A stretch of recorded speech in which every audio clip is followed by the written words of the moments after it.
Hello, Namaskar. This is Firstpost and you're watching Vantage with me, Palki Sharma.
Israel's war in Lebanon is getting more complicated. Hezbollah is intensifying its attacks and firing more rockets towards Israel. Today, Haifa was targeted once again.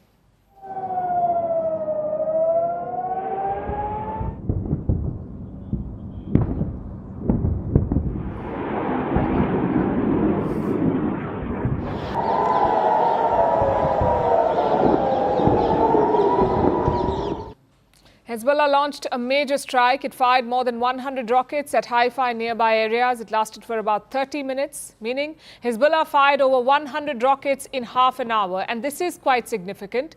Haifa is Israel's third largest city. It is also a port city. It is critical to Israel's military establishment. It is home to military bases and key weapons manufacturing facilities. Yesterday, Haifa was struck for the first time in nearly 20 years. Hezbollah considers it a high-value target, so it is doubling down. In today's strike, at least 7 locals were injured. Hezbollah has also issued a fresh threat. This big consensus by the Israeli enemy, along with the US and Western countries, they are all trying to pressure us in order to be fearful and to be afraid. But we will not be afraid. We will not be fearful. I would like to reassure you. Our capabilities are fine, and what the enemy said about our capabilities being affected is a delusion. That was Sheikh Naim Qasim, the deputy chief of Hezbollah. He said that despite the recent attacks, their military capabilities are intact. So how is Israel responding to all of this? It is expanding the battlefield in Lebanon. The IDF, or the Israeli Defense Force, is deploying more troops, targeting more villages in Lebanon. Today, more soldiers were sent to the Lebanon front. The 146th Reserve Division of the Israeli Defense Force, it has joined the fight in Lebanon. So Israel now has as many as 4 divisions deployed there on the border with Lebanon. 4 divisions. How many soldiers is that? Israel has not officially released a number, but most estimates say it's more than 15,000 troops. 15,000 Israeli soldiers clashing with Hezbollah in Lebanon. And they're getting aerial support. The IDF is carrying out multiple airstrikes.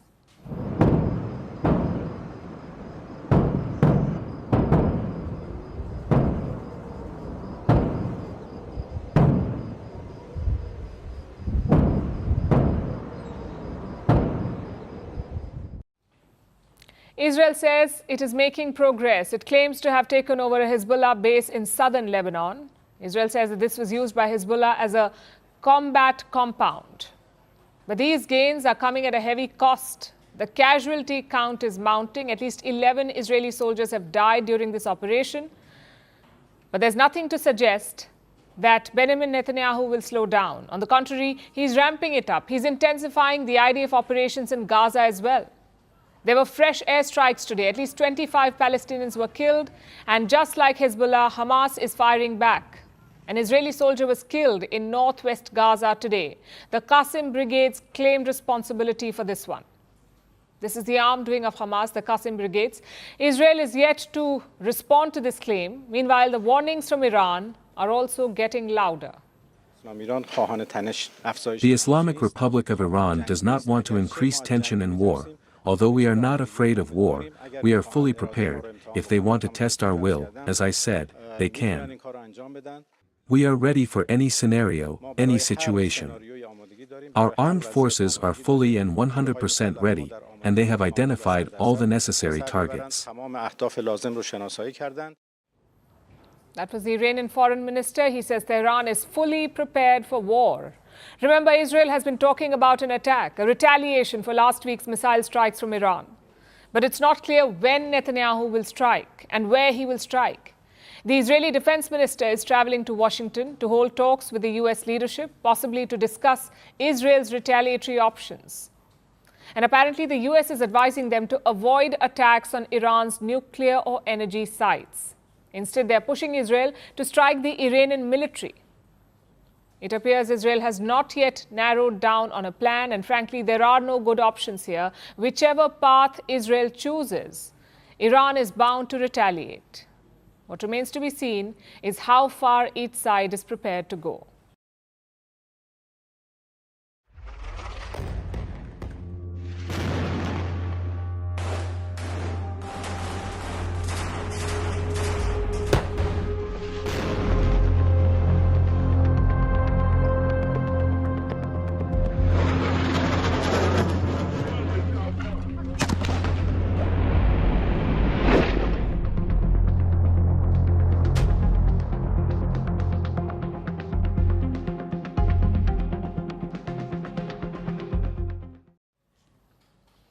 It's the greatest mystery of this war. Some 66% of Gaza's buildings have been destroyed. Some 42,000 people are dead, but Yahya Sinwar lives. And nobody knows how. Sinwar took over as the Hamas chief in July this year. Before that, he was their military head in Gaza, and he is the one who plotted the October 7th attack. Since then, Israel has been hunting Sinwar in Gaza. They have bombed Hamas tunnels, raided his hideouts, and eliminated his deputies. Then last month, Yahya Sinwar went silent. Israel had struck a school in Gaza on the 21st of September. They said it was housing a Hamas command center. And after that strike, Sinwar went silent. No radio contacts, no reports of meetings, no couriers. Not even after Israel killed the Hezbollah chief. So Israel began investigating the strike. They wanted to know if Yahya Sinwar had been killed in that attack. We don't know the probe result, but some reports said that he was presumed dead by Israel.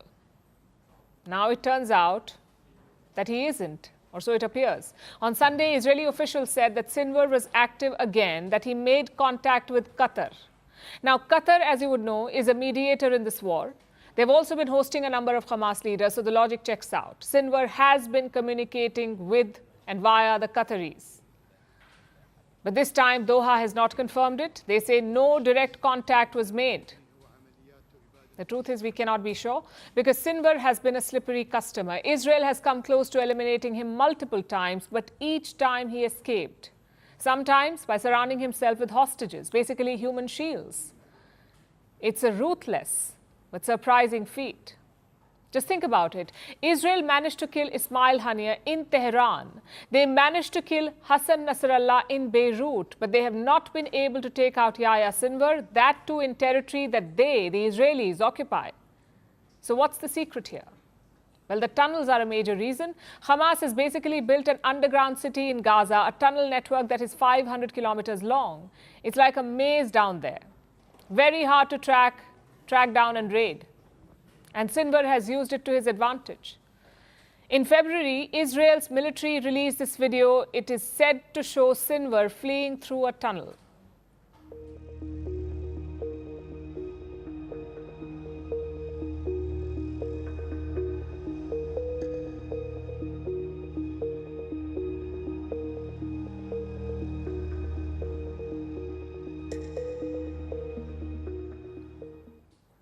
The second tactic is communication. Sinwar is largely off the grid. He does not use mobile phones, he does not use pagers. He is relying on ancient methods like handwritten notes and human couriers. Even for mediation, that is his strategy. He sends a message via human couriers. The couriers pass it over different levels, and finally it reaches someone with a phone, maybe a Hamas operative or maybe an Arab mediator in Gaza. That is how Yahya Sinwar has been communicating. And this is a problem for Israel. Their expensive and extensive espionage network is based on technology. No technology, no tracking. In fact, some reports say that Israel is poking Sinwar. They're purposely putting a question mark on his status in the hope that he will react.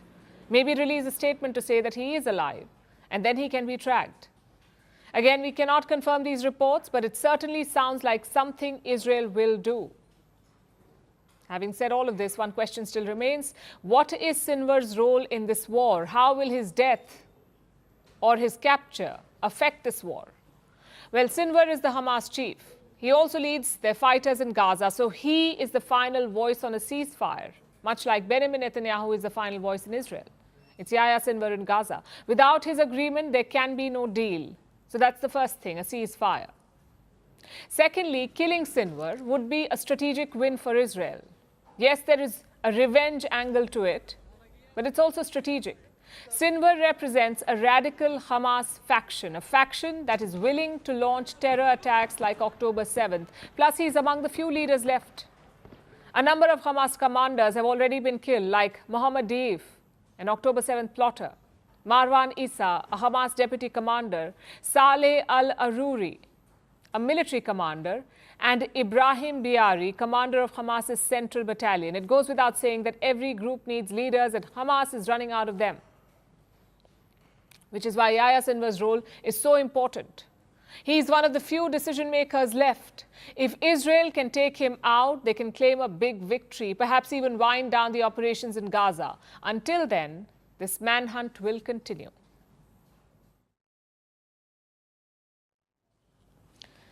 Let's turn to India now. The top headline is election results. These were regional elections for legislative assemblies, one from Jammu and Kashmir and the other from Haryana. And what's the verdict? In sporting terms, it is 1-1. The Congress and the National Conference have won in Jammu and Kashmir, and the BJP has won in Haryana. It's their third victory in a row. And within this scoreline, there are many stories. So let's take a closer look. This was Kashmir's first election since 2014, also the first since Article 370 was removed, the article that gave Jammu and Kashmir special powers. It was scrapped in 2019.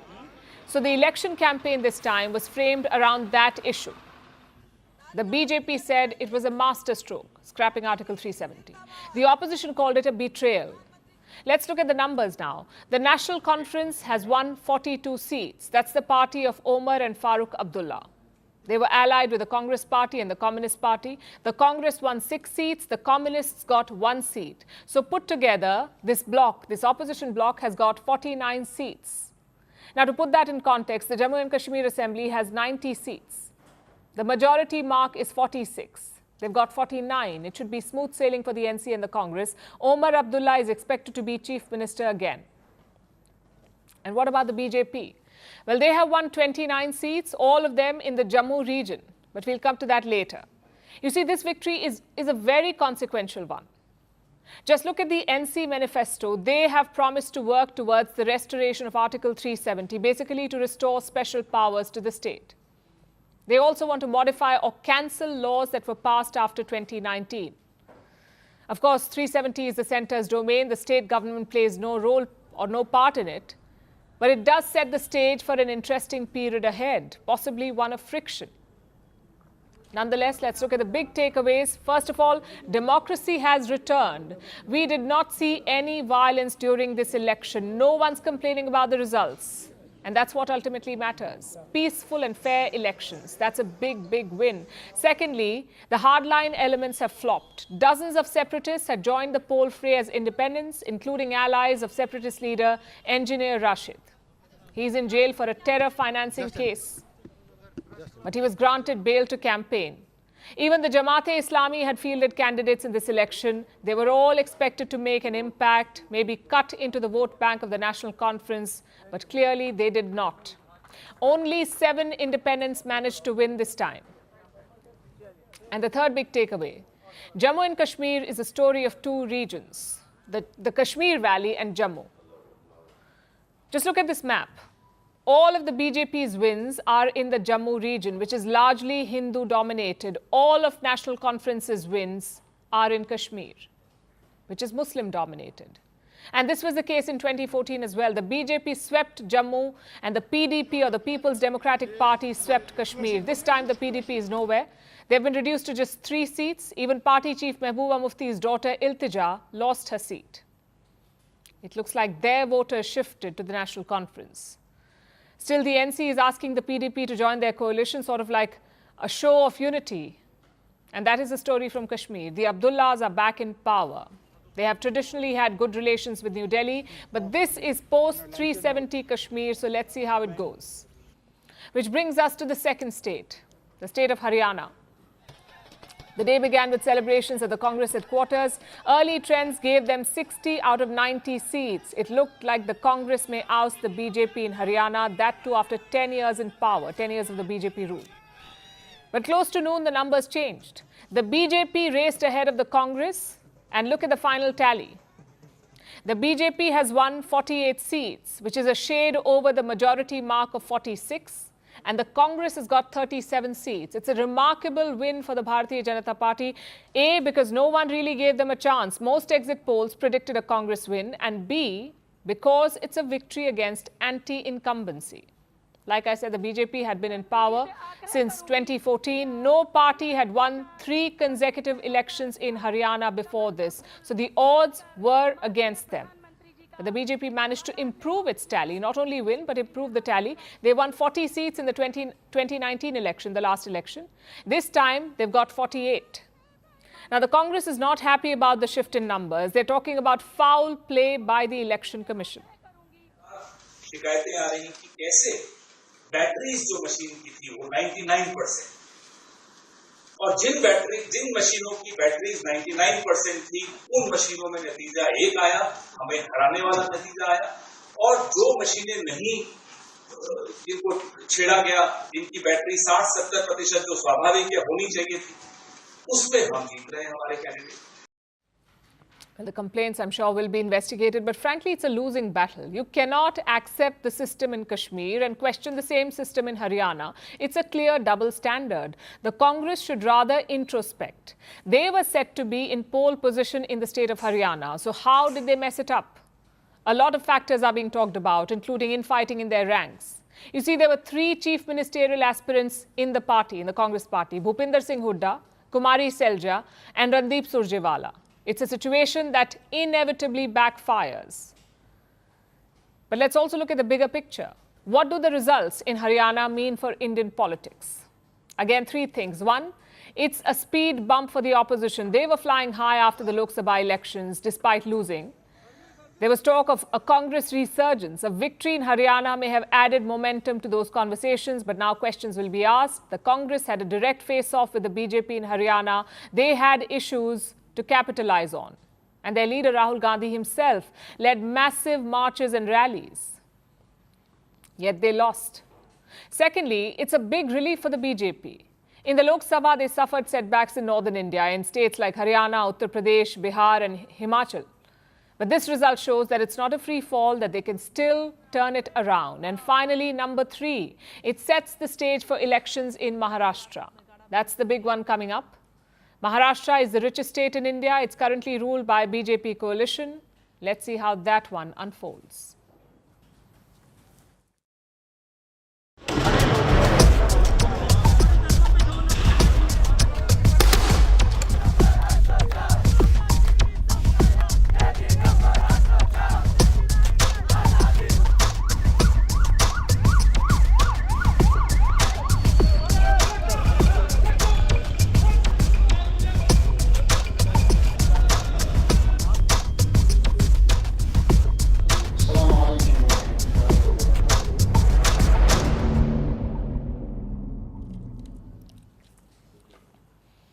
Now let's turn our attention to Pakistan. The country is a mess.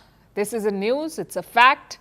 There's always one crisis or another that's unfolding in Pakistan. You have terror attacks in Karachi targeting Chinese nationals. There are crackdowns in Islamabad against political rallies. And then there are outright attacks in Khyber Pakhtunkhwa against the Pashtuns. Anywhere you turn in Pakistan, you're greeted with discontent and violence. It is so bad that even the Taliban are concerned. You heard that right. Afghanistan's Taliban regime is worried about peace and stability in Pakistan. We're not making this up. They even issued a statement on Sunday. Here is what it said. I'm quoting the Taliban.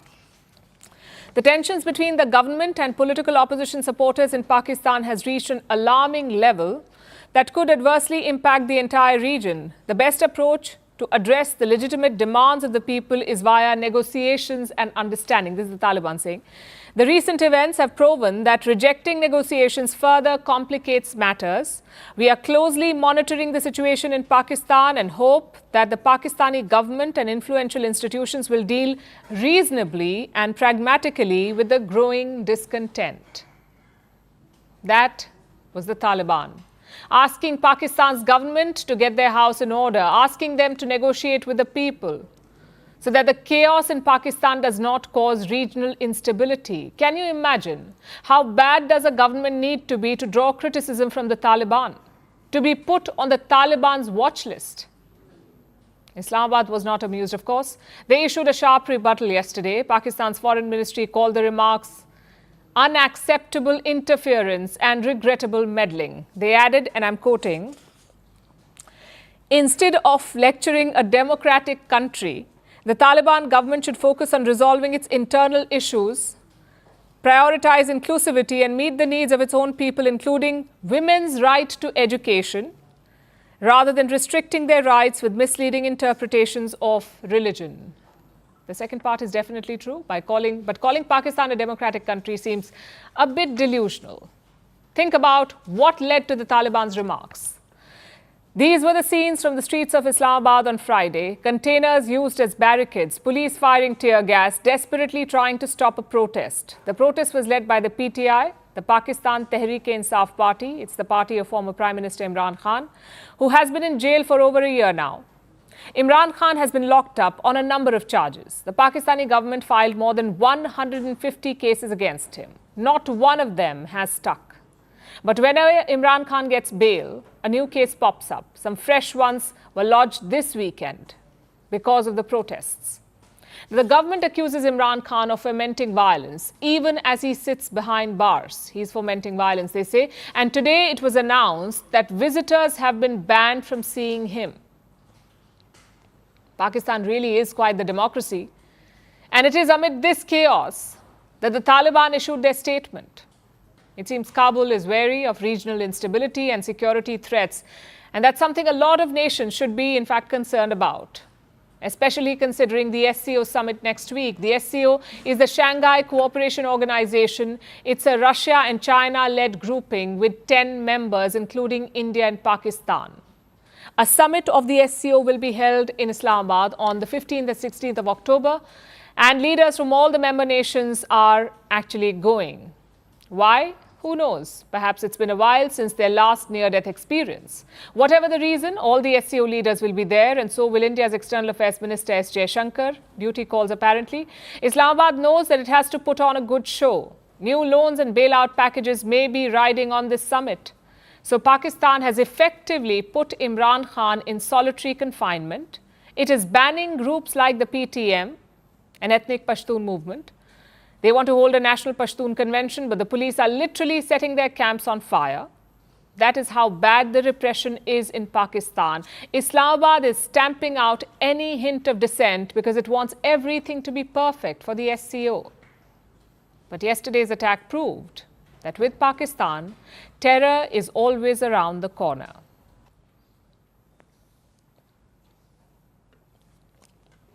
When you hear the phrase overseas military base, what is it that comes to mind? Most of you would immediately think of the United States because America has hundreds of bases all over the world. In scorching deserts, on remote islands, even in unfriendly countries like Cuba. Over the years, the United States has built up a network of, listen to this, about 750 military bases, 750. So American soldiers can be found all over the world. But why do you think this is? Washington will say it is about protecting American interests. Other countries will say it is about power projection. and the ability to strike fast, anywhere, anytime. Whatever your views, you have to agree that it is an effective strategy. Having bases everywhere is effective.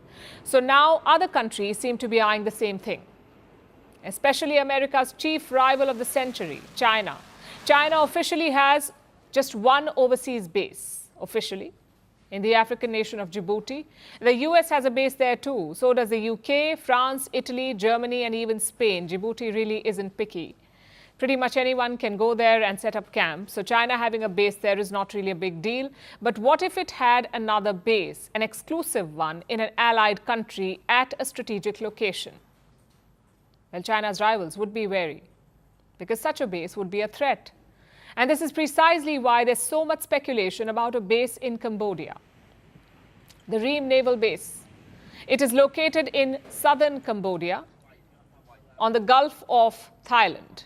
It is officially owned and operated by the Cambodian Navy, but there have been doubts about that. The Reem base was initially a joint project between Cambodia and the US. The Americans were helping Cambodia develop the facility until 2017. But then Cambodia switched partners and decided to work with China instead.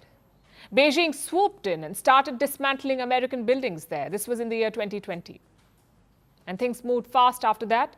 China set up new buildings by 2022, and by late last year, it had constructed a pier large enough to fit an aircraft carrier. Now that's a bit odd, right? Only 9 countries have aircraft carriers right now, and Cambodia is not one of them.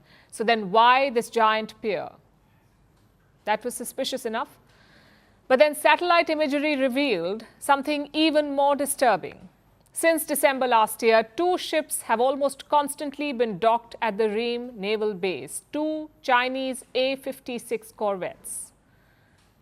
These are small warships, mostly used for offshore patrols, not inherently very threatening. But why have they been loitering around a Cambodian base for almost a year? Because officially, it is still a Cambodian base. And that's what they keep saying anyway. Technically, Cambodia is prohibited from leasing out military bases to foreign countries. That's written in their constitution. But what happens if some ships decide to just squat there as some sort of permanent guests? That sounds like a loophole, and one that China would be quite happy to exploit, because it would be exclusive. Unlike with Djibouti, there are no other bases there.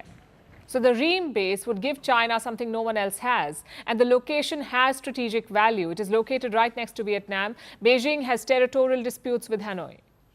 The Reem base would allow China to encircle Vietnam, attack it from multiple directions, or at the very least exert additional pressure. As I said earlier, Chinese bases will raise eyebrows. And rightfully so. Both Beijing and Phnom Penh keep denying that anything's going on. Last month, Cambodia commented on the 2 corvettes. It said China is planning to gift them to Cambodia once construction work at the base is completed. This month, Cambodia insisted that it would welcome the US Navy at the Reem base as long as it was for humanitarian purposes or for a joint drill. We say the US should take them up on that offer.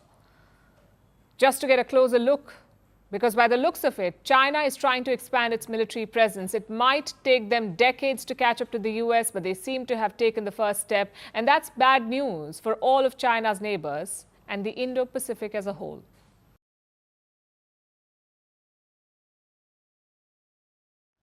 Now to the war in Ukraine. Last week, Ukrainian missiles struck Donetsk. The attack killed a few soldiers. But here's the catch. They weren't Russians. In fact, new reports suggest that they were North Korean soldiers. What were they doing in Ukraine? How did they end up in Donetsk? Well, it seems like it's the extension of a military pact that Moscow and Pyongyang signed in the month of June this year. They pledged to extend military ties. North Korean weapons are already being used in Ukraine by the Russians. And now it seems that Pyongyang's soldiers have also joined Russia's war. But will it change anything? Our next report tells you. It was Vladimir Putin's birthday yesterday. The Russian leader turned 72. And of course, messages poured in from across the globe. One such special message came from Kim Jong-un, the North Korean dictator. He called Putin his closest comrade. adding that relations between Moscow and Pyongyang would be raised to a new level. Do the deepening ties mean they would fight each other's wars? A new report suggests so. According to South Korea, North Korean soldiers are fighting alongside Russian troops in Ukraine. The revelation came from Seoul's defense minister. On October 3rd, Ukraine struck Donetsk. Seoul says the missile strike may have killed 6 North Korean officers. Ukrainian media has also reported the same. So the partnership is going to new levels, and that's been the case for a while now. In June, Putin landed in Pyongyang. It was his first visit to the country in 24 years, and he got the fanciest red carpet welcome.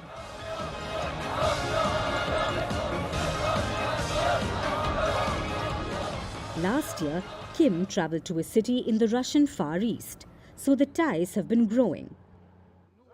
And one of the reasons for that is the war in Ukraine. It's left Putin isolated. He's lost the West, he's lost support, he needs new allies. And what better option than North Korea? The Moscow-Pyongyang relationship goes back decades. It started in the 1950s with Kim's grandfather Kim Il-sung. In between, the two nations grew apart. But now things are back on track. And the two countries are signing deals to prove that point, including a mutual defense pact. The two nations promise to share military technology. More importantly, Putin says he may defend North Korea if attacked. That's a very big promise. North Korea is returning the favor too. Its weapons are already playing a big role in the Ukraine war. Growing evidence suggests that Russia has been deploying North Korean missiles in Ukraine, and now it looks like it's also using Pyongyang soldiers. Which brings us to the question, how far does this no-holds-barred friendship go? Well, there's nothing organic about this comradeship. It may look like these two are BFFs, but it's based on common enmity towards the US. However, there's also a lot to gain. For Putin, it's a new ally, a steady supplier of military weapons and now even soldiers. Also a deterrent in the Pacific. For Kim Jong-un, Russia can help upgrade its military technology. It can also help in providing food and fuel. So both sides have a lot at stake here. For the West, this new partnership spells danger. Kim's weapons are already impacting Ukraine, and now his soldiers could tip the scales in Putin's favor in this war. It is rare for multi-billion-dollar companies to apologize, especially when they're among the world's biggest conglomerates. The bigger they are, the harder it is for them to admit mistakes. But today, Samsung is saying sorry. The company, in fact, has issued a formal apology to its investors. Why? Because of its disappointing results, so much so that its executives are warning about a crisis. Samsung has reported its quarterly numbers. It made a profit of $6.8 billion, a profit, which should be good news. But according to experts, it isn't. They were expecting better numbers, and Samsung failed to deliver because of its semiconductor business. In fact, the head of Samsung's semiconductor division has said as much. He's admitted that they fell short. I have a statement from him. Listen to this. These are testing times, he says. We have caused concerns about our technical competitiveness, with some talking about the crisis facing Samsung. So what is this crisis facing Samsung? It's not being able to churn out enough chips. That is the problem. Samsung makes a special kind of chip. It is used to train AI models. Companies like NVIDIA depend on this chip. They use it in their AI products. Now, NVIDIA would like to buy more of these chips. It is, after all, the world's largest supplier of AI components, including processors, the kind that power popular AI models like ChatGPT. NVIDIA's processors are made using Samsung chips. So in an ideal scenario, Samsung would have benefited immensely from the AI boom. NVIDIA's products are in high demand the world over. The more processors they produce, the more money Samsung should be making. But that's not the case. because Samsung is not being able to provide enough chips, forcing Nvidia to turn to a competitor, a company called SK Hynix. This company is filling the gap for Nvidia, and Samsung has admitted to this. It has confessed that deliveries are running late on their part. And that's the first problem. Samsung is also falling behind TSMC, Taiwan Semiconductor Manufacturing Corporation, TSMC. It's the world's largest chip maker. It competes with Samsung. Both these companies can make customized chips for clients. Samsung has the resources and the heft to challenge TSMC. But on this front too, it has fallen short. Its shareholders are unhappy with this. The stock has been falling steadily. This year, it has lost over 20% of its value.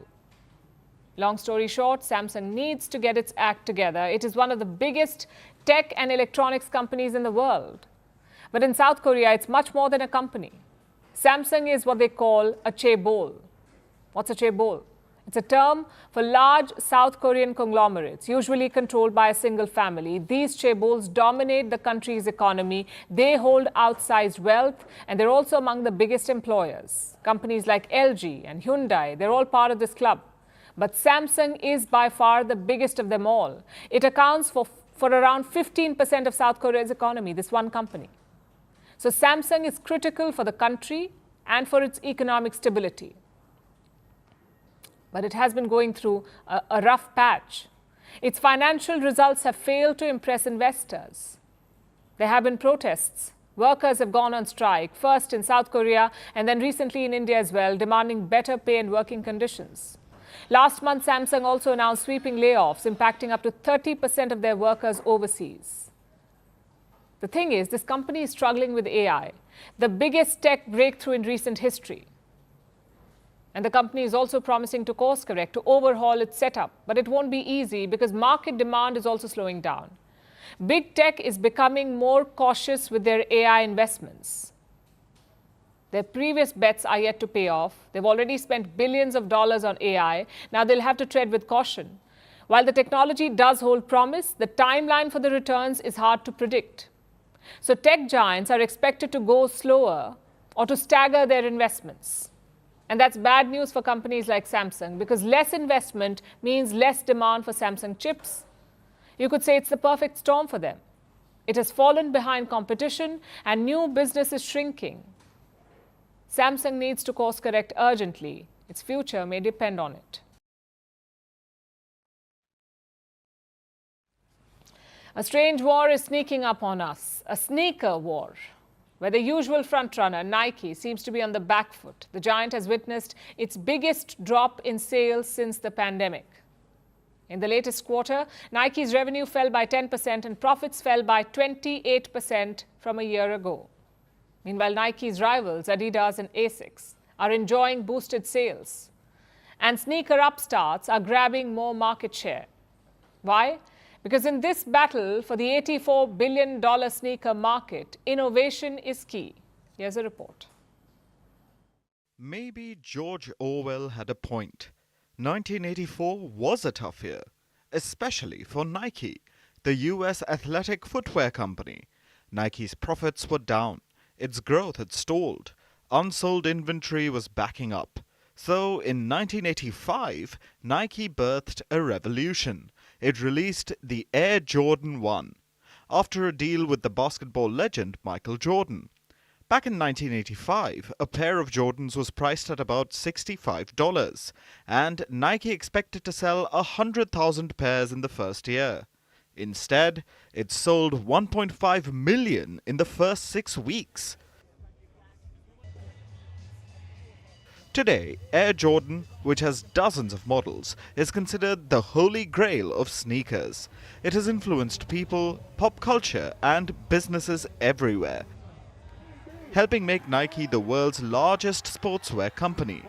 Everyone wants a pair of Jordans, and Nike has been happy to oblige. But over time, this has become a problem for the company. It has become too easy to score a pair of Air Jordan 1s. Not only those, but also Air Force 1 and Dunk. These are the 3 largest multi-billion-dollar footwear franchises in industry history. Nike oversold them and diluted their limited edition sway. and this has hit the sneaker giant's finances. Traffic is declining across Nike-owned stores and websites. There is an inventory backlog. Despite higher promotions, sales are down. In the latest quarter, Nike witnessed its biggest drop since the pandemic. Revenue fell by 10%, and profits fell by 28% from a year ago. This has unnerved investors. This month, Nike executives warned that its sales could fall another 10% in the current quarter.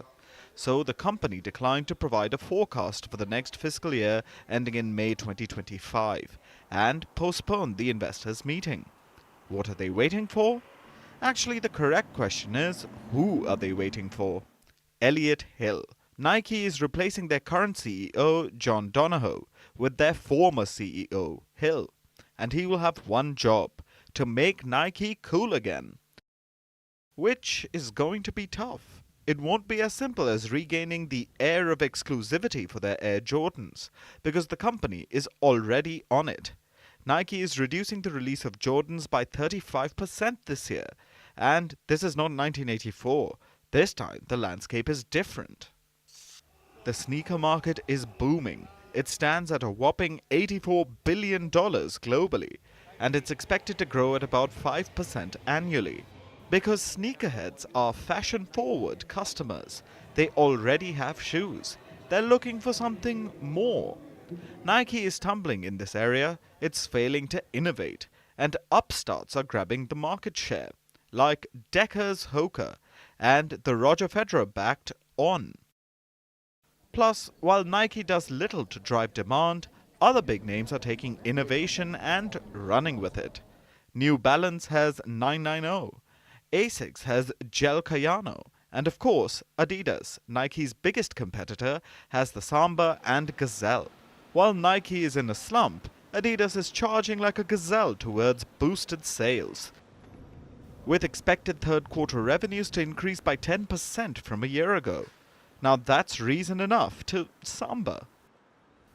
Of course, not for Nike though, which doesn't have its next groundbreaking product innovation yet.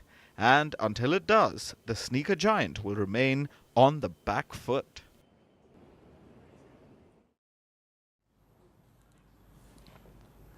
We live in a digital age, our lives ruled by our phones, our days shaped by the apps we used. But behind every app download, there is a gatekeeper, one that wields immense power. In most cases, it's Google and its Android App Store. We know it as the Google Play Store. You go on it, you download apps, you use those apps, which sounds simple enough, almost like a digital marketplace. But is it a fair market? Or is Google rigging things in its favor? A new trial has revealed the answer. The case, in fact, began in the year 2020. Epic Games filed an antitrust lawsuit against Google. The charge was quite simple. Google was stifling competition. That was the accusation. Epic Games accused Google of monopolizing how consumers access apps. The case dragged on. Last year, a jury ruled in favor of Epic Games. It was a big win. And today, that win became bigger. A judge has ordered Google to open up its Play Store. Competition must be allowed. That's what the ruling says. So basically, Google must overhaul its business. This goes into effect from the 1st of November. Of course, Google has time. It can appeal against the verdict. It can also get this order paused for the time being. But the ruling itself is quite significant. And to understand why, let's go back to where it all began. In the year 2008, Google launched the Android operating system. It promised to be an open source platform. Android's open nature was appealing. It found a lot of takers, and Google ended up dominating the mobile market. Right now, 70% of the world's smartphones run on Android. 70%. It's a huge market share. Now, Android is open source, yes, but every Android phone comes with this, the Google Play Store. It is the primary source of apps, and it's anything but open. Google calls the shots here. To be on the Play Store, you must play by Google's rules. The biggest red flag is the commission fee. You see, you download an app, you spend money on it when you buy an app, you make in-app purchases. You assume that this money goes to the developers, the people who made the apps that you buy. But here's the twist. While the developers do get some money, Google takes a cut, a 30% cut. Most developers believe that this is excessive, and Google in fact agrees. In an internal report, they estimated that apps overpaid Google almost $1.5 billion every year, $1.5 billion. That's a lot of money, but apps do not really have a choice. Yes, there are alternative app stores, but Google does not allow them to run. Take the Samsung Galaxy Store, for example. It's another Android app store. Google did not like it. It tried to kill it multiple times. Samsung resisted. It's a big company, but other companies were not as big as Samsung. They could not stand up to the big bully.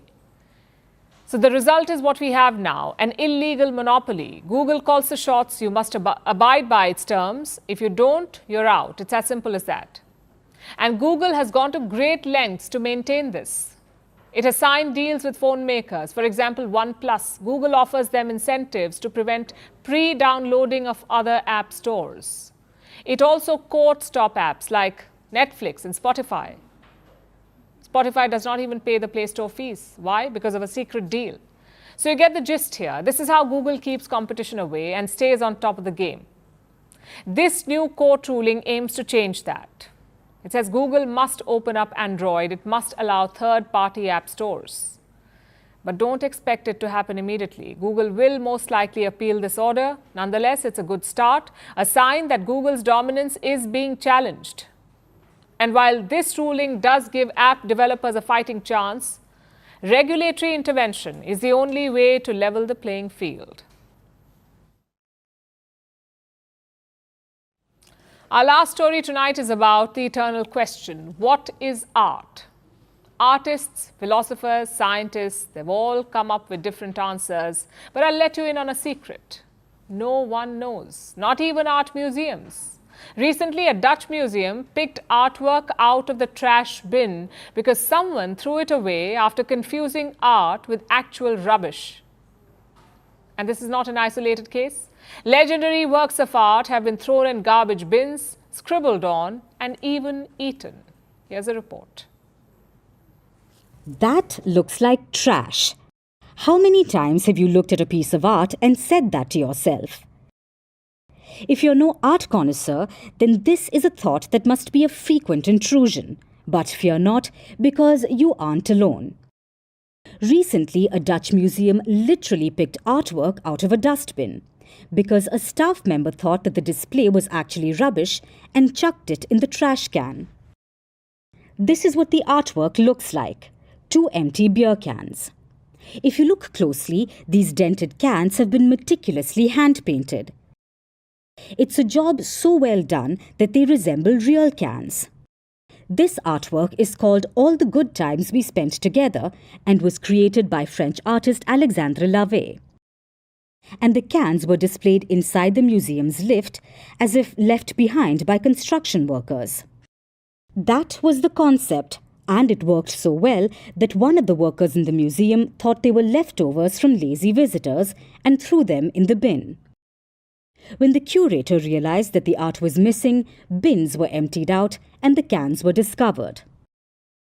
As funny as this sounds, it's not a rare occurrence. Modern art has often confused the eye of its beholders.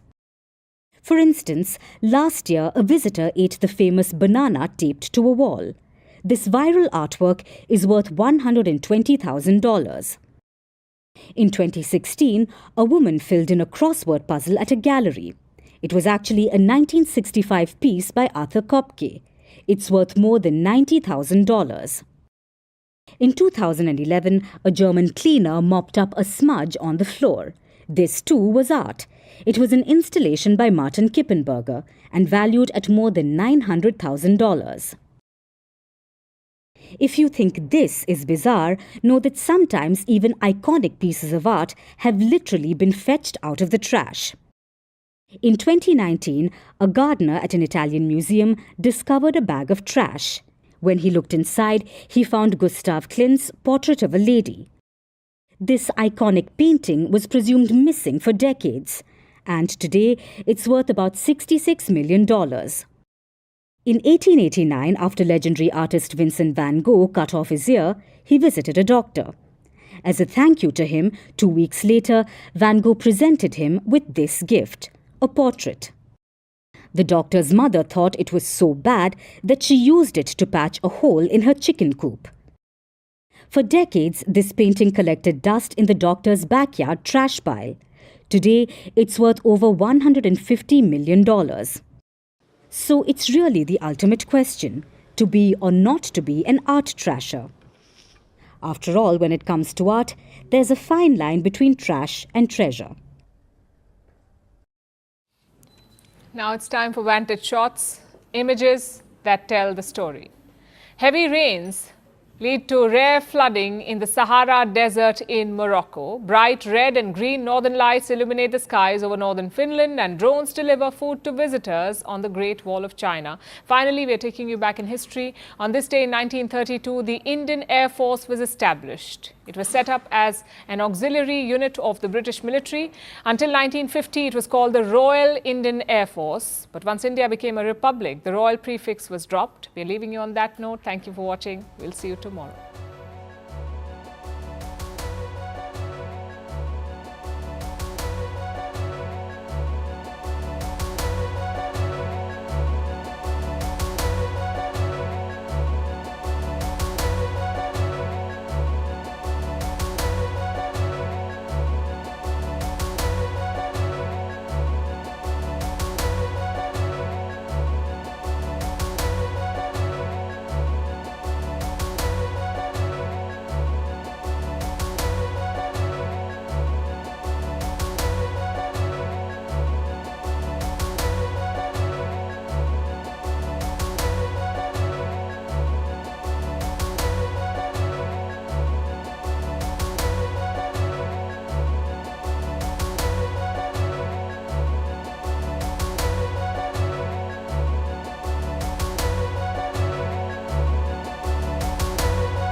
Firstpost decodes the U.S. election,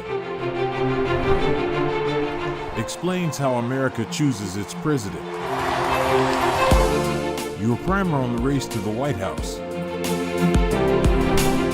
Everything you need to know about how America votes and its global implications. U.S. Election Explained. Every Monday and Thursday only on Firstpost.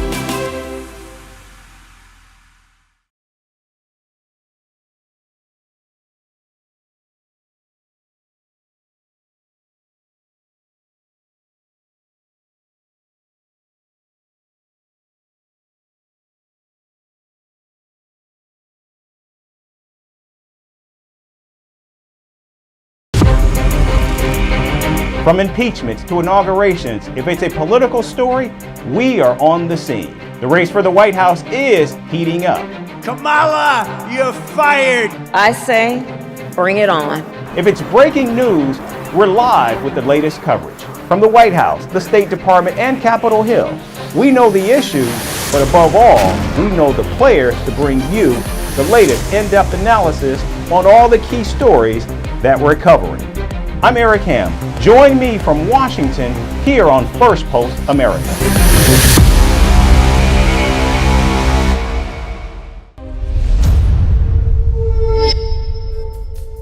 Hello and welcome to the program. I'm Eric Ham and we're live in Washington, D.C. And over the next few minutes, we'll take you from the United States and around the world, covering all the top stories of the day. But before that, here's a look at the latest headlines. Navies of Russia and China begin maritime patrols in the waters near Japan. Moscow and Beijing say they're carrying out navigation drills in the Pacific Ocean. South Korea claims that some North Korean soldiers have been killed fighting on behalf of Russia and Ukraine. Ukrainian media reports that 6 North Korean officers were in fact killed in a drone strike in the Donbas region. President Joe Biden will travel to Germany on Thursday, where he'll meet German Chancellor Olaf Scholz, French President Emmanuel Macron, and British Prime Minister Keir Starmer in Berlin. Kenya relocates its troops stationed in Haiti's capital Port-au-Prince to the agricultural town of Pont-Sunde for operations. The move comes after gangs killed at least 70 civilians in the town last week, leaving over 6,000 homeless. And Taiwanese electronics company Foxconn will set up the world's largest NVIDIA superchip manufacturing facility in Mexico. Foxconn has already invested $500 million to create a large manufacturing presence in northern Mexico.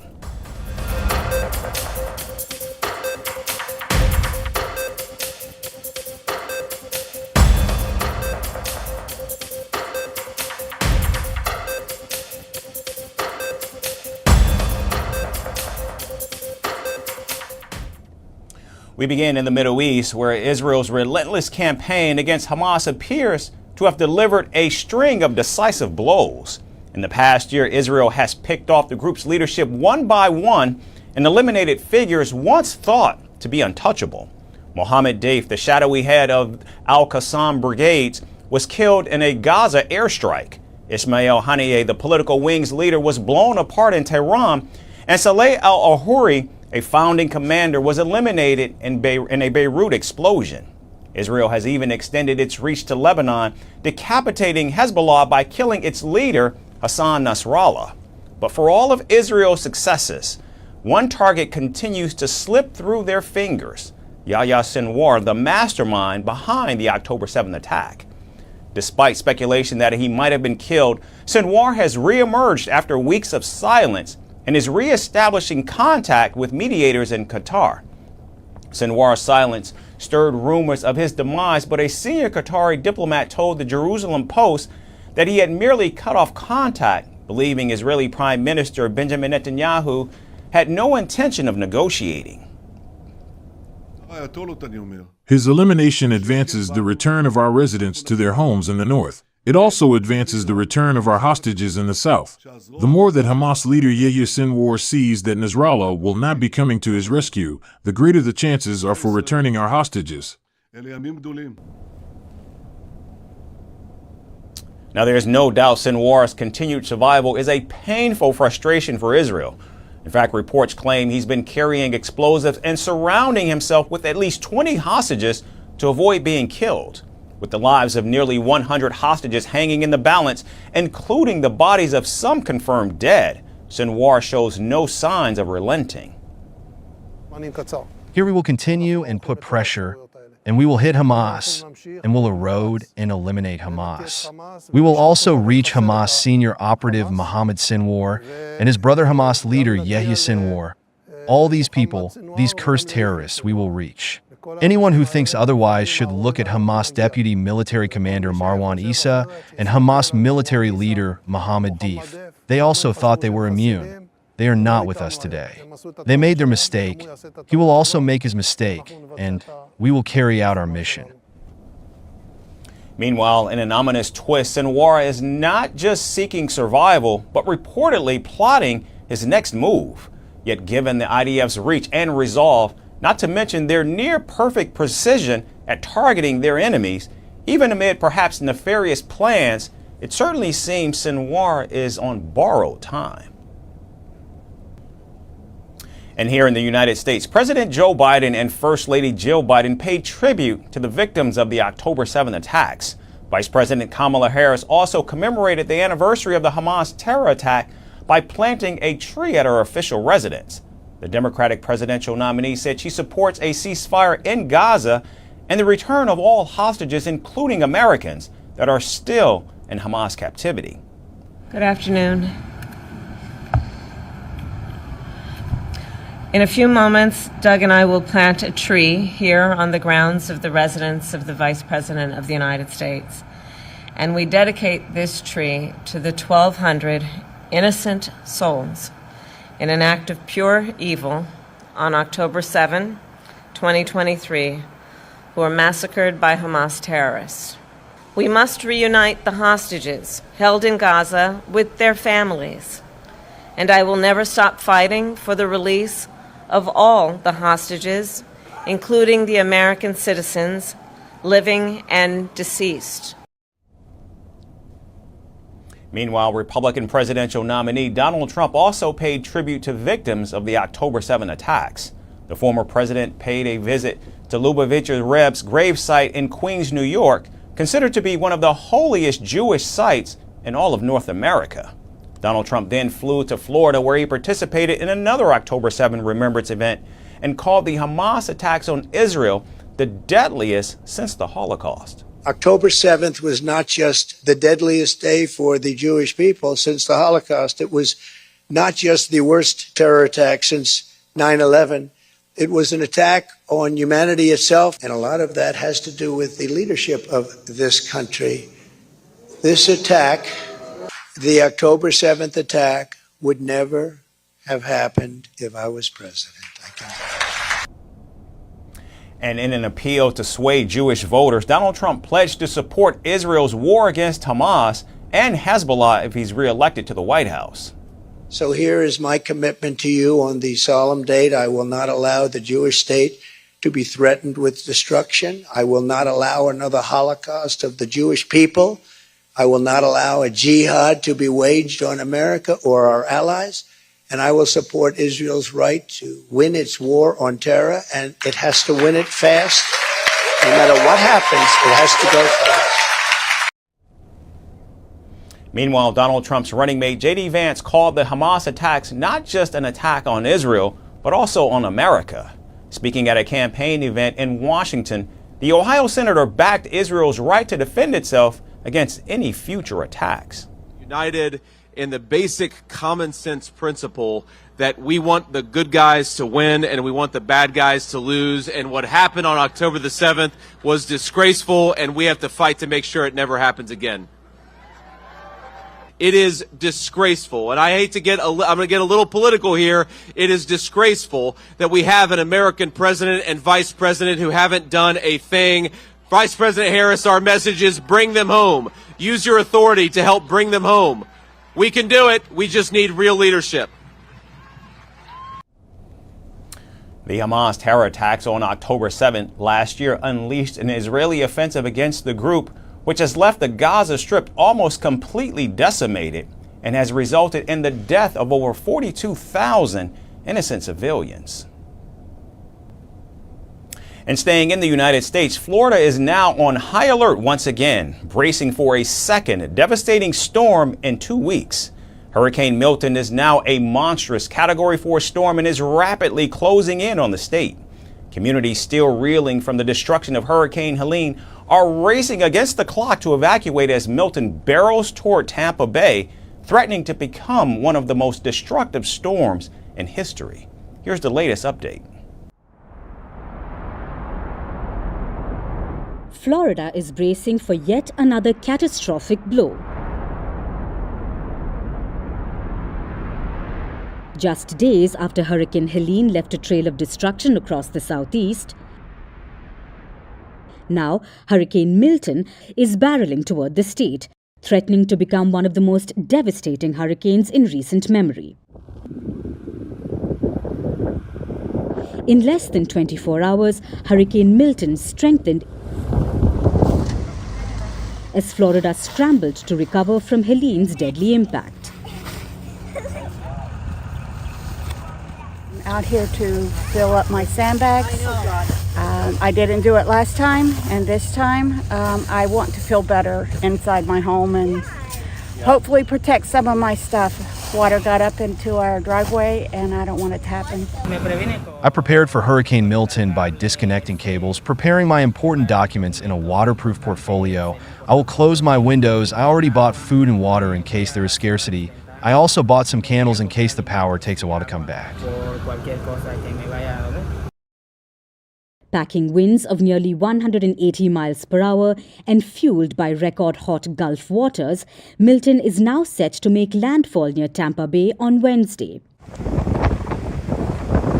The National Hurricane Center warns that Milton could bring life-threatening storm surges of up to 15 feet, widespread flooding, and catastrophic damage.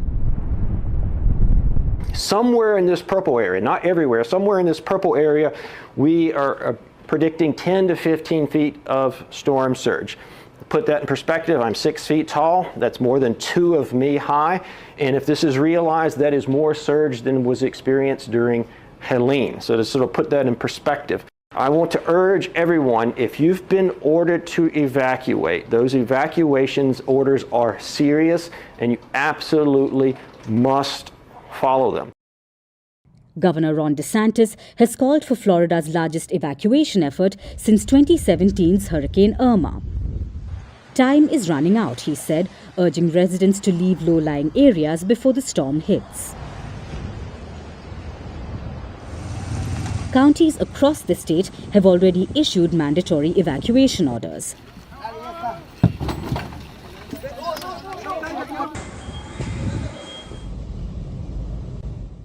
While schools are closed, hospitals are evacuating patients and airports like Tampa International are halting flights.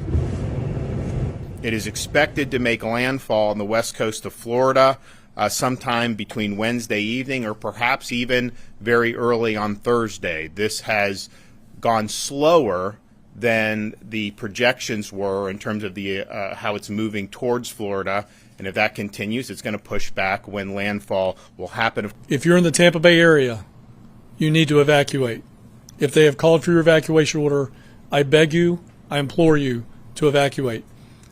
Drowning deaths due to storm surge are 100% preventable if you leave. The situation is especially dire for those who are still recovering from Helene, which claimed over 225 lives across 6 states. In Florida alone, Helene left behind 12,000 cubic yards of debris, damaged roads, and left millions without power. Despite round-the-clock cleanup efforts, Vice President Kamala Harris warned that Helene's devastation will only be compounded by Milton's arrival. So I just got off the phone with Administrator Criswell at FEMA, and I cannot stress enough to all the folks in Florida, in the Tampa area, please listen to evacuation orders. Please listen to your local officials, because I know a lot of folks out there have survived these hurricanes before. This one is going to be very, very serious. And I urge you to please just grab whatever you need. Listen to the orders you're getting from your local officials. They know what they're telling you, and they know what Milton is about to be. So please do that. President Joe Biden has declared a state of emergency in Florida.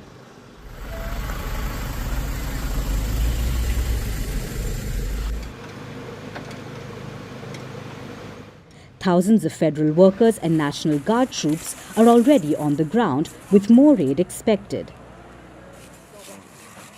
Yesterday and again today on the potential impacts of Hurricane Milton, which forecasts to become a Category 5 storm and make landfall Wednesday on the western coast of Florida. As with Helene, FEMA and other federal agencies are actively pre-positioning life-saving resources in advance of the storm. And earlier today, the president approved Governor of Florida's request for an emergency disaster declaration, which unlocks additional federal resources to help the state respond to the storm. To everyone in the path of Milton, The time to prepare is right now. Keeping their preparations on point, the US state of Florida even set up beds for emergency workers inside a stadium.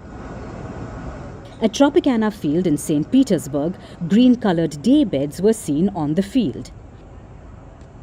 An update posted on the website of Florida governor said a 10,000-person base camp was being established at the stadium to support operations and first responders.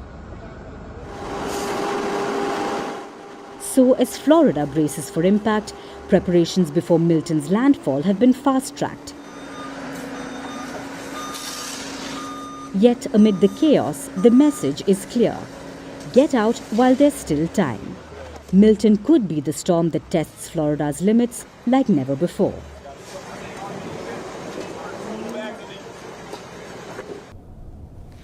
And now south of the border to Mexico, Alejandro Arcos, the mayor of the southwestern Chilpancingo city, was killed less than a week after taking office. Chilpancingo is the capital of Mexico's Guerrero state, which has become one of the deadliest states in the country for aspiring elected officers. State officials confirmed the killing after graphic images on social media show the newly elected mayor's decapitated body with his head left on a pickup truck for everyone to see. The killing comes only days after the city's newly appointed government secretary, Francisco Tapia, was also gunned down. Both men were seen as committed public servants, a sentiment echoed by the country's national leaders. President Claudia Sheinbaum, who was sworn in as Mexico's first woman president just last week, described the incident as unfortunate.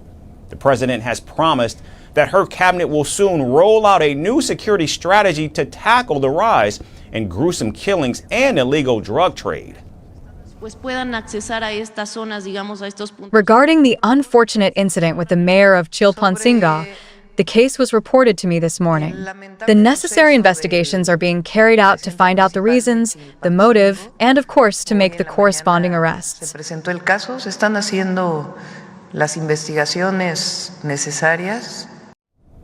The slain mayor city has long been the scene of turf battles between two drug cartels. Drug violence in Mexico continues to impact the lives and livelihoods of millions of residents. Recently, the residents of the Sinaloa state called upon President Sheinbaum to address the escalating violence in the region. We are asking the government for peace and tranquility in Culiacan because the violence events that are happening should not be happening. The organized crime is on top of the government. Crime is controlling the government and not the government controlling crime. They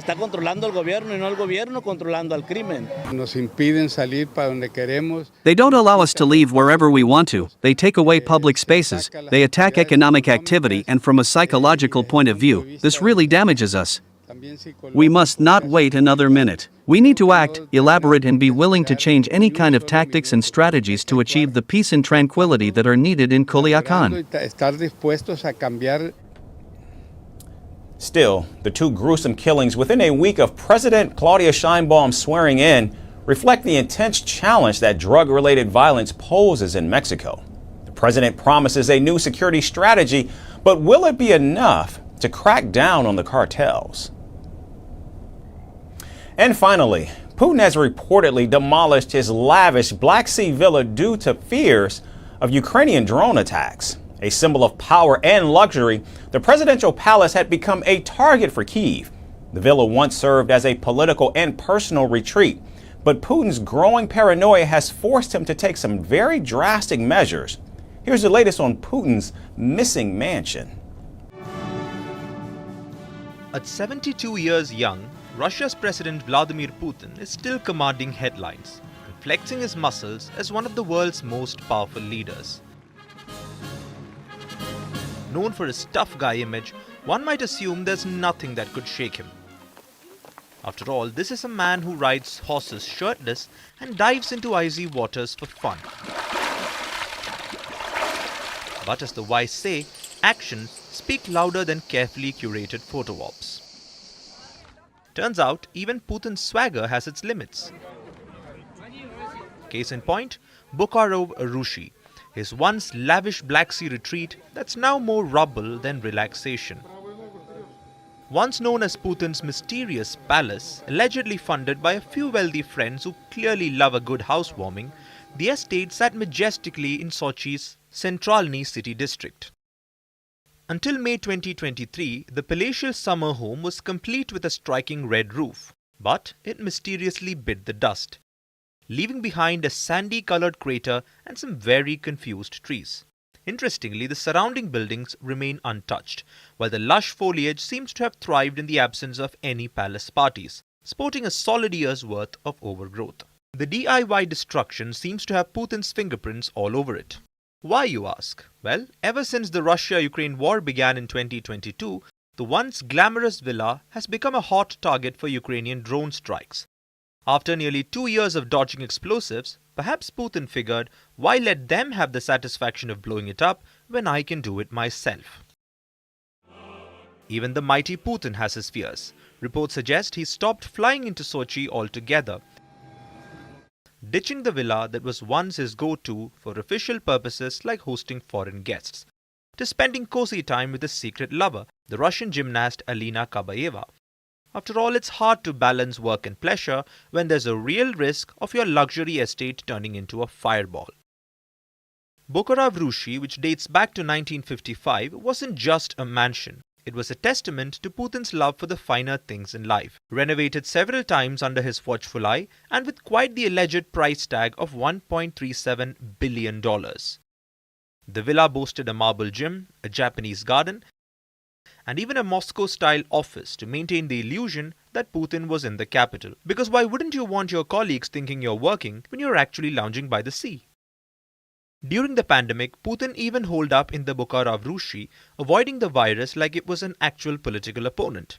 But fast forward to today, and Putin's paranoia has hit an all-time high. Since the war started, he slashed his travel schedule, trading in air travel for his new favorite mode of transportation, an armored train, because too many deadly plane crashes have happened within a year.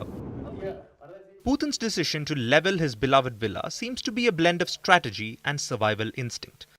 While the world may see him as invincible, even he cannot ignore the reality of war, so Bokarov Rushi is no more. It has been sacrificed to Putin's growing list of security concerns. Because at the end of the day, it's hard to rule the world from the safety of your billion-dollar palace if you're too worried about someone else blowing it up first.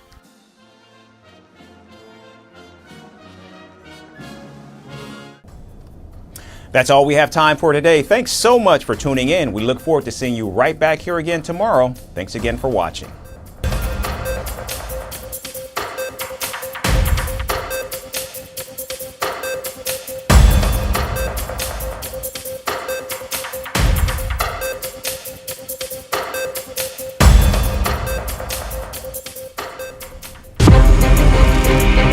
From impeachments to inaugurations, if it's a political story, we are on the scene. The race for the White House is heating up. Kamala, you're fired! I say, bring it on. If it's breaking news, we're live with the latest coverage. From the White House, the State Department, and Capitol Hill, we know the issues, but above all, we know the players to bring you the latest in-depth analysis on all the key stories that we're covering. I'm Eric Ham. Join me from Washington here on Firstpost America.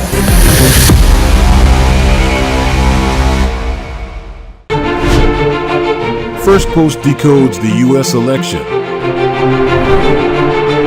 explains how America chooses its president.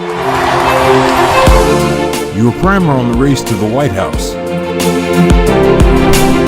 Everything you need to know about how America votes and its global implications. U.S. Election Explained. Every Monday and Thursday only on Firstpost.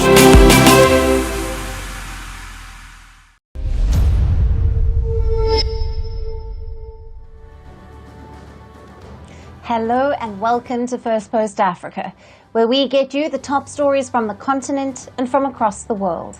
I'm Alison Lagrange, coming to you live from Durban, South Africa.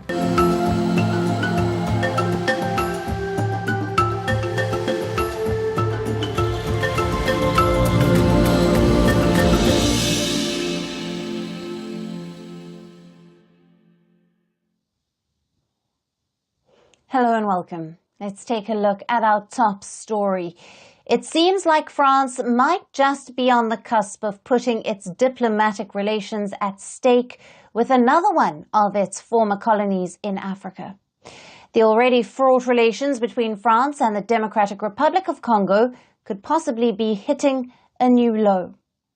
In what was seen as an embarrassing moment for French diplomacy, the Democratic Republic of Congo's President Félix Tshisekedi staged a walkout from the French-speaking country's summit held over the weekend in Paris.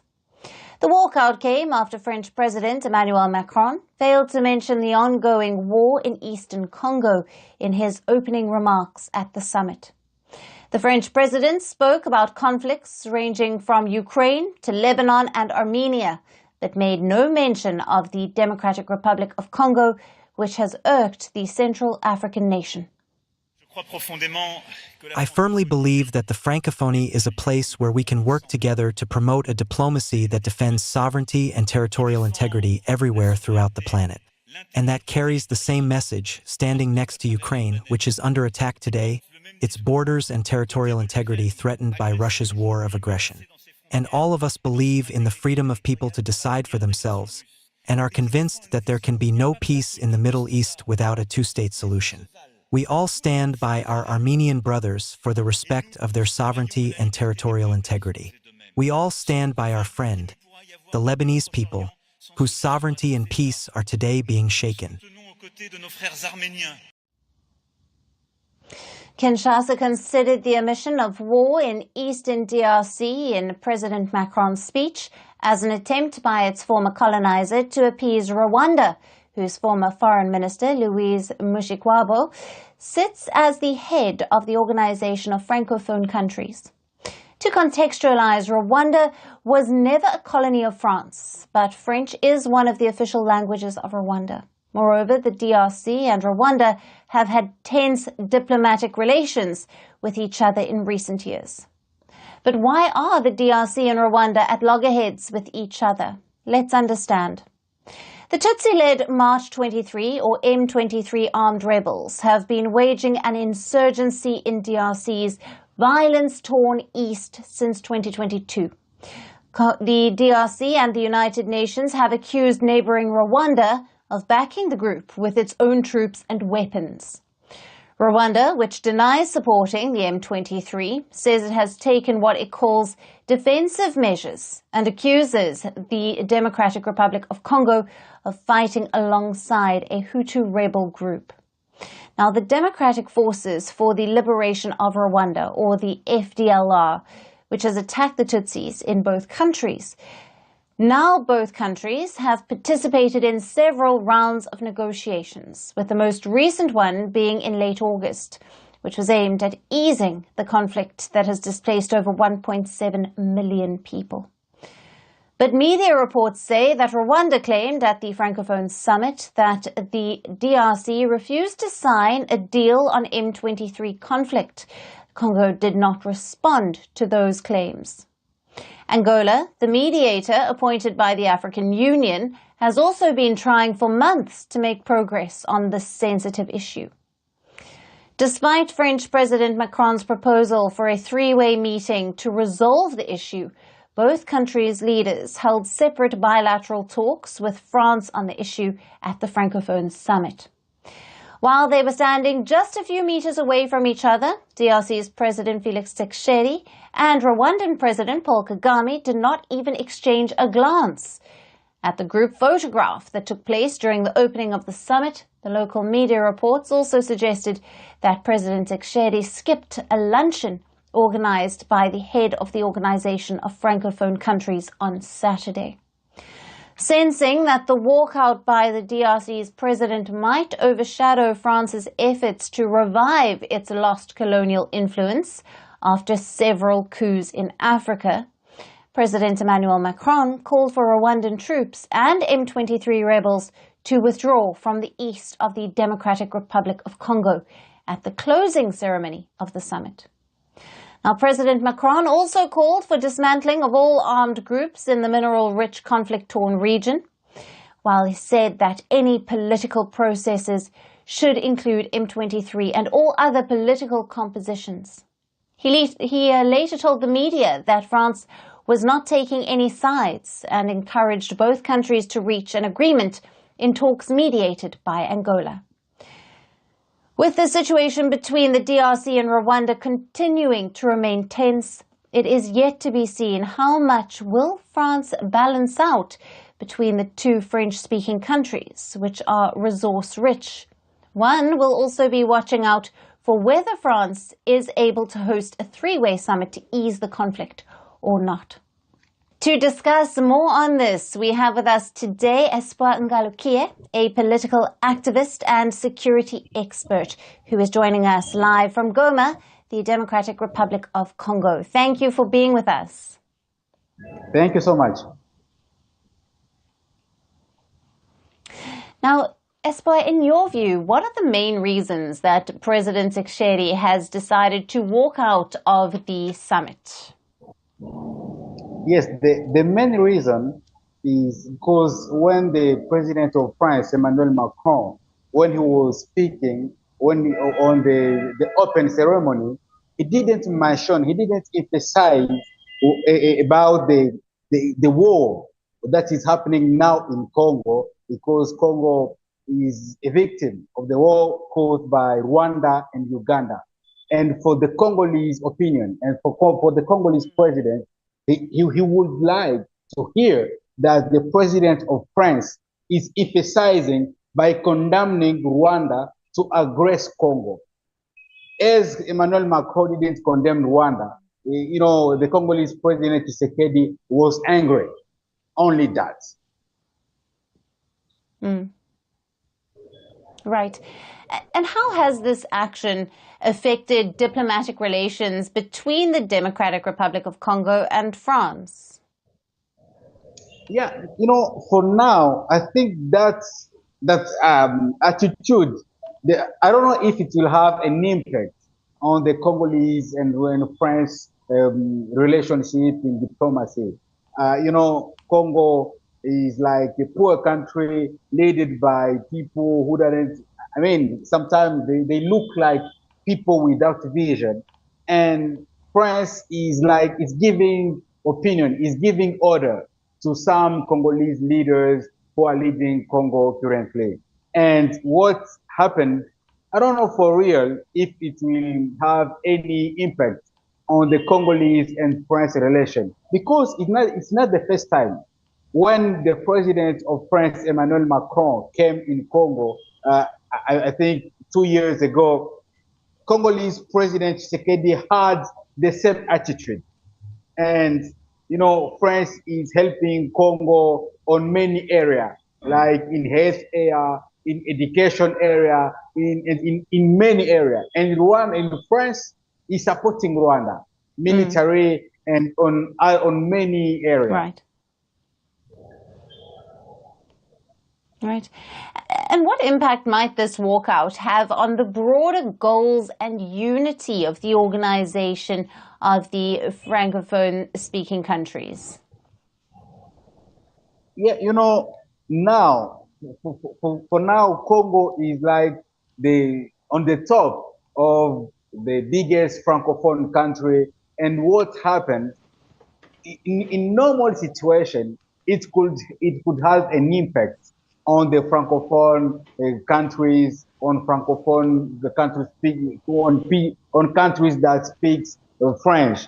But as Congo didn't have, and Congo doesn't have a biggest, Congo is not strong currently in diplomacy area. And in my opinion, what happened will not have an impact on the organization of the Francophone countries. But in the Congolese opinion, Congolese citizens need, and for now, the voices of many Congolese, they are saying Congo have to leave the Francophone organization. This is the opinion of the Congolese citizens. But Congolese leaders, Congolese authorities, they don't agree for now. Right. And Espoir, how do you see this incident influencing the future interactions between French-speaking countries, especially in the context of the ongoing conflict in the DRC? You know, since 3 decades, Congo is facing, is living in a war situation. And the majority of countries that are supporting rebellions, like M23, you know, it's supported by Rwanda. And Rwanda is among Francophone countries. And the majority, and currently, only Burundi is supporting Congo officially and publicly. But Rwanda is supporting those rebellions, and France is supporting Rwanda military. You know, now Rwanda is protecting Total in Mozambique, and Total is the biggest French company, and France is protecting its relations with Rwanda, and they don't care. Honestly, France doesn't care with the relation with Congo and other countries that are speaking French around the world and in the African continent. They, you know, as the Congolese diplomacy is not strong, all countries will not support the weakness country that is led by people, you know, with the many, with lack of vision, who are not strong. And another thing is, Congo have to be organized in Congo. Solutions will not come from foreign countries.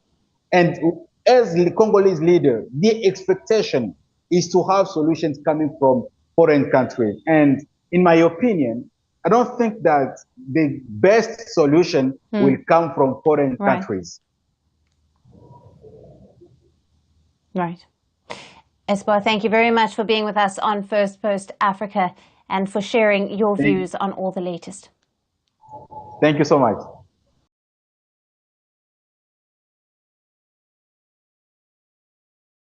Now, moving on, we are shifting focus to the Horn of Africa, where Ethiopia has appointed a new president. The country has replaced the head of state, who reportedly had a fallout with Prime Minister Abiy Ahmed. The Ethiopian lawmakers on Monday approved the appointment of new President Haile Selassie, who was earlier serving as the foreign minister. Now, he replaces 74-year-old Sahle-Work Zewde, who was Ethiopia's first female president. Now, her exit leaves Africa with only one female head of state as of now. Samia Suluhu Hassan is the only African female at the top position who is serving as Tanzania's president since 2021. Now, Zewde, a former seasoned diplomat, was appointed as Ethiopian president by Prime Minister Abiy Ahmed in 2018. In Ethiopia, the president holds only a ceremonial role, and the political power lies with the prime minister. But Zewde's appointment was seen as a monumental in Ethiopian politics. It was seen as a step ahead for gender representation and leadership. It was hoped that she would bring a positive influence to a position usually held by male politicians.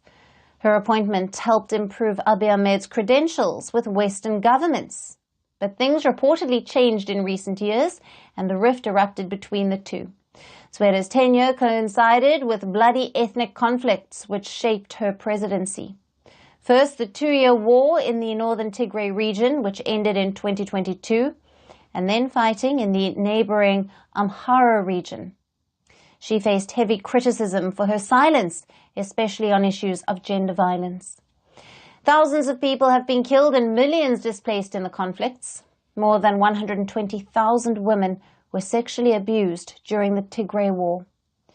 Reports suggested that she had been critical of certain government decisions, particularly those impacting social and political stability.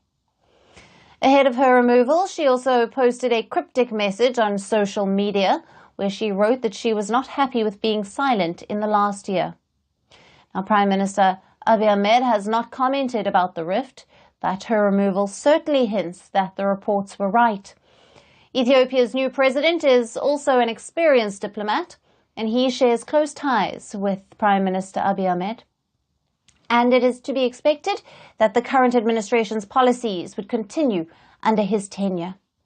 Meanwhile, Zwere's exit has highlighted the lack of women in leadership roles in Africa, where out of 54 nations, only one woman is currently at the helm of the affairs.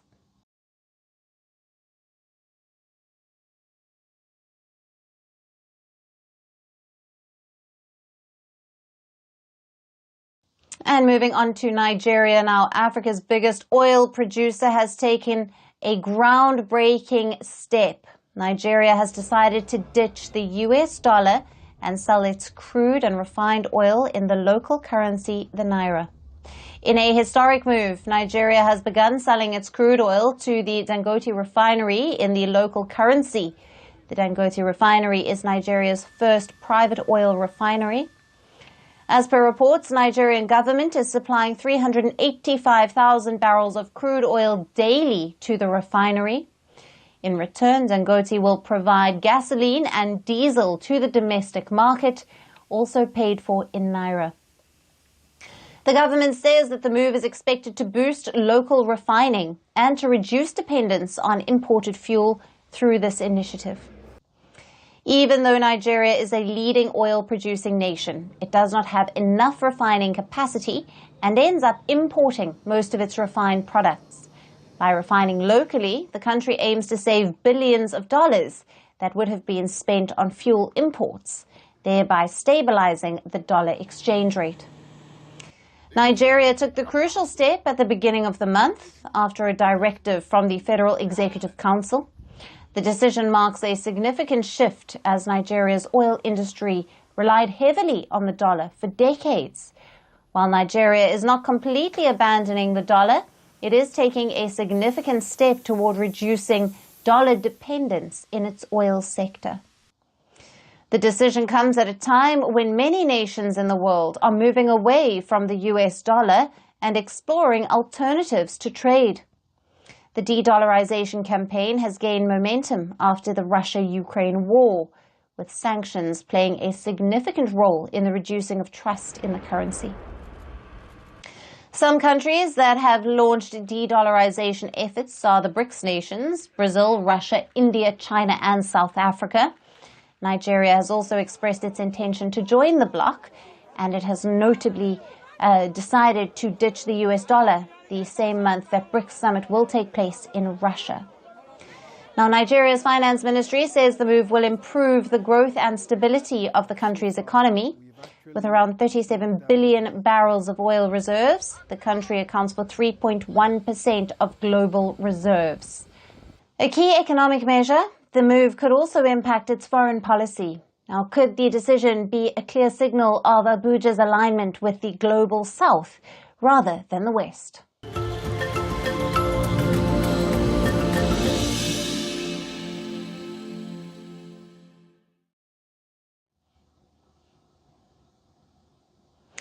And finally, to our special segment, Resurgent Africa. Amid the coups and the crises, there are many positive stories from Africa that often get overlooked, but not on this show.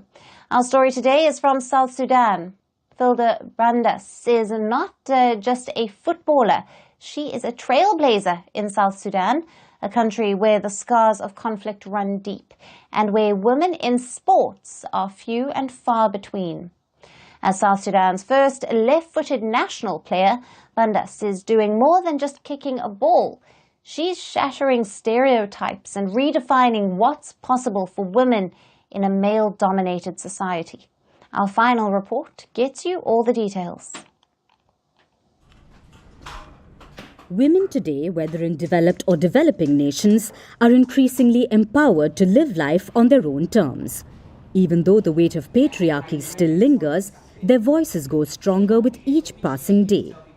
Yet, for many women in conflict-torn countries like South Sudan, the road to freedom and self-expression remains fraught with challenges. South Sudan has endured years of strife, with people losing their homes, livelihoods and loved ones. But as peace gradually takes root, a new dawn is emerging, offering opportunities for women who are ready to reclaim their dreams. One such trailblazer is Filda Brandas, a pioneering female footballer and the nation's first left-footed player at the national level, a distinction she wears with immense pride. Bandas, alongside a small but determined group of women, is leading the charge for future generations of female athletes. In a society where sports have long been dominated by men, she is breaking barriers and shattering cultural norms in South Sudan. Her journey to success in the male-dominated world of football has been nothing short of extraordinary. Her talent was on full display during an all-female football match organized by the United Nations Mission in South Sudan, a powerful event aimed at fostering unity, especially among young people. As Bandas shined, her performance lit the way for other women dreaming of a life in sports. It was very, very important for us to play them and to have a friendly with them. Of course, they beat us 4-1. But the essence was not about winning. The essence was about communicating messages of peaceful coexistence with the communities here, messaging about our zero tolerance on sexual exploitation and abuse and sexual harassment, messaging about advocacy for the prevention of gender-based violence and especially targeting young girls, and also messages of peace. But behind the spotlight and the inspiring moments on the field, Bandas's life is a testament to resilience and sacrifice. Yes, it's another goal. By day, she works as a gas station attendant, juggling the demands of her job with the responsibilities of motherhood and family. She lives with her child at her sister's house, supporting not only her own family, but her extended one as well. Despite the challenges, Bandas never gives up. My plan is also to go and play outside country. Outside country, that's my big dream and plan right now. That's why I don't want to give up. Her determination to succeed in both her personal and professional life is driven by a deep desire to inspire other women. For my country, I want peace and love. They should not to sit down. There are some other parents, they don't want their girls to play football, but I'm just requesting them. They should allow their girls to come and play. They should come and play so that we raise up our flag together. Through her tireless efforts, she shows them that success, no matter how difficult the path, is within reach. Filter Bandas stands as a beacon of hope, proving that with courage and persistence, even the tallest barriers can be broken and the brightest dreams can come true. And that's it on the show for today. We will see you again tomorrow at the same time. Thank you for watching and goodbye.